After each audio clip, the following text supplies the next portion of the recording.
لطیفہ اپنی جگہ پر، حقیقت اپنی جگہ پر، سوچنے کی بات ہے۔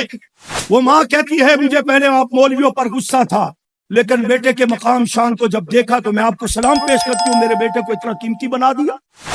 یونان میں جا کر جان دینے والے، گجرات میں ایک شخص کے گھر میں چلا گیا، ایک بھائی سے پوچھا آپ کیا کرتے ہو؟ جی دبئی میں ہوتا ہوں۔ آپ کیا کرتے ہیں؟ دبئی میں ہوتے ہیں۔ والد بزرگ تھے، بوڑھے سے دیندار تھے، تشریف لائے، صدمے سے نڈال تھی۔ میں نے کہا جی آپ؟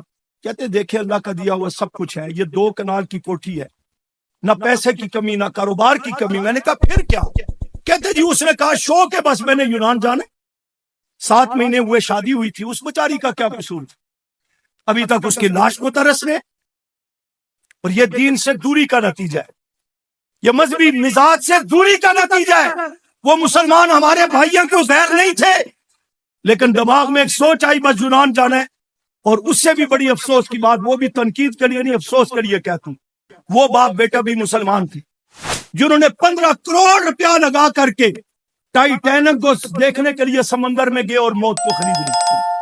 15 کروڑ روپیہ لگا کر ساری رات موسیقی سنتے رہے اس خوشی کے اندر کیا ہمارے جناب ٹکٹ ہو گئے، ہم نے اب دوست جو ہے وہ پانی میں جو چلنے والی کیا اس کو کہتے ہیں، اس کو ہم نے بک کروا لیا، صبح ہمارا سفر ہے، رات کو اندھیرے میں موسیقی لگا کر خوش ہوتے ہیں۔ 15 کروڑ روپیہ لگا کر کے 2 باپ بیٹوں نے موت خریدی۔ کیا اللہ نے تمہیں دولت اس لیے دی تھی کہ تم ٹائٹینک کو دیکھنے جاؤ کہ اس کے ساتھ کیا ہوا؟ اللہ نے اگر کچھ دیا ہے تو روزہ مبارک کی زیارت کرو، بیت اللہ شریف کی زیارت کرو، والدین کی زیارت محبت کے ساتھ حج کا ثواب ہے، نیکیاں ملتی ہے، روزانہ اٹھ کر کے والدین کی زیارت کرو، اکابر علماء کی زیارت کرو، اولیاء اکرام کی زیارت کرو، قرآن کریم کی زیارت کرو۔ اللہ نے ہمیں سوچ فکر دولت اور یہ صلاحیتیں ان چیزوں کی زیارت کے لیے دی ہے۔ ہم مسلمان ہو کر 15 کروڑ لگا کر کے ٹائٹینک کو دیکھنے جا رہے ہیں، کل مرنے کے بعد اللہ یہ پوچھیں گے کہ بتاؤ ٹائٹینک ٹوٹ گیا ہے، اس کا ملبہ موجود ہے یا نہیں موجود؟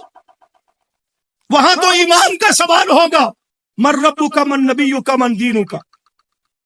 جب ادھر نسبت ہوگی، رخ ہوگا تو تب جواب دے سکیں گے نا، ورنہ اچھا خاصا مسلمان دیندار جب آپ کو پتہ ہے کوئی حادثہ پیش آ جاتا ہے، اس کو دعائیں بھی بھولی ہوتی ہے اور الفاظ بھی بھولے ہوتے ہیں، بڑی مشکل سے پھر خیال آتا ہے کہ میں یہ پڑھوں تاکہ اللہ میرے لیے بہتری کرے، تو قبر میں تو ویسے ہی آواز باختہ ہوں گے، کچھ کیا ہوگا تو جواب دے سکیں گے نا۔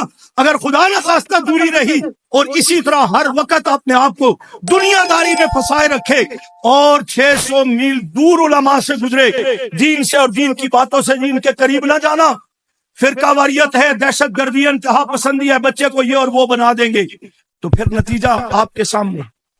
اس لیے میرے بھائیوں، یہ جو شہینوں کی بات ہو رہی تھی، اس میں مارز کرنا چاہتا ہوں، وہ نبی کریم صلی اللہ علیہ وسلم کے تربیت یافتہ صحابہ کرام رضوان اللہ تعالی مجمعین، جنہیں اللہ کے رسول صلی اللہ علیہ وسلم نے اللہ سے جوڑا، قرآن و سنت کی تعلیمات دی، تزکیہ نفس کیا اور اللہ کا قرب، اپنا قرب نصیب کیا، اپنے طور طریقے جو اللہ نے نبی علیہ السلام کو دیے تھے ان اسوہ حسنہ کا ان کو پابند بنایا۔